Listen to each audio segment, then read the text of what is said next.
չի հետաձգվելու։ Հիմա եկամուտների պարտադիր հայտարարագիր դրացնել պետք է թե ոչ, եկեք հասկանանք։ Հայաստանի կառավարությունը որոշեց հայտարարագրերը ՊԵԿ-ը կնախալրացնի։ Աշխատող քաղաքացիները մինչև այս նոյեմբերի 1-ը կարող են ստուգել իրենց տվյալները եւ ըստ անհրաժեշտության փոփոխություններ անել։ Կարող են նաեւ չստուգել, չանել ու նույնիսկ համակարգ մուտք չգործել։ Այսպես մեծ հաշվով հաստատում ենք, որ ունենք ճիշտ այնքան փող, ինչքան գիտեն ՊԵԿ-ում։ Անցնող տարում եկամուտների պարտադիր հայտարարագրման վերջնաժամկետը մի անգամ փոխվեց։ Ես ասում եմ, չի հետաձգվելու ոչ մի բան, չի հետաձգվելու։ Բացարձակապես, այս պահին ինչ ուժի մեջ է ոչ մի բան, այլևս ոչ մի հետաձգում։ Կարևորությունն ընդգծվեց։ Սա անկյունակարային նշանակություն ունեցող բարեփոխում է մեր երկրի տնտեսության եւ երկրի զարգացման համար։ Եվ կամքը հաստատվեց։ Այն որոշումները, որոնք կայացված են, կայացնելիս պետք է մտածենք այդ որոշումների մասին։ Կայացնում ենք, հետո պարզվում է, որ չի լինի իրականացնել, բայց ինչ են կայացրել որոշումները։ Ո՞վ է կայացրել որոշումը։ Ինչի համար է կայացրել որոշումը։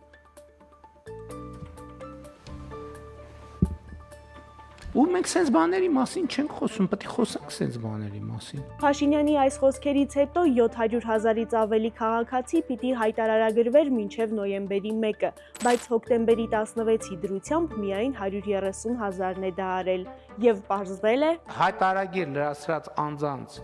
79%-ը ըստ էության պետությանը ոչ մի նոր տվյալ չի տալիս եւ լրացնում է միայն այն տվյալները,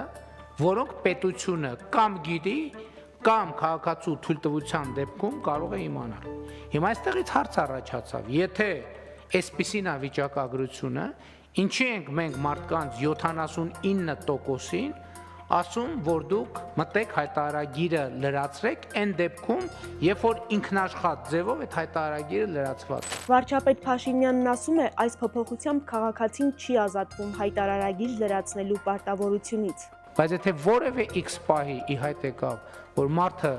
պետք է տվյալ լրացնել եւ չի լրացրել, այդ դեպքում արդեն հարաբերությունների կարգավորման բոլորովին ուրիշ տրամաբանություն է գործելու, արդեն մեր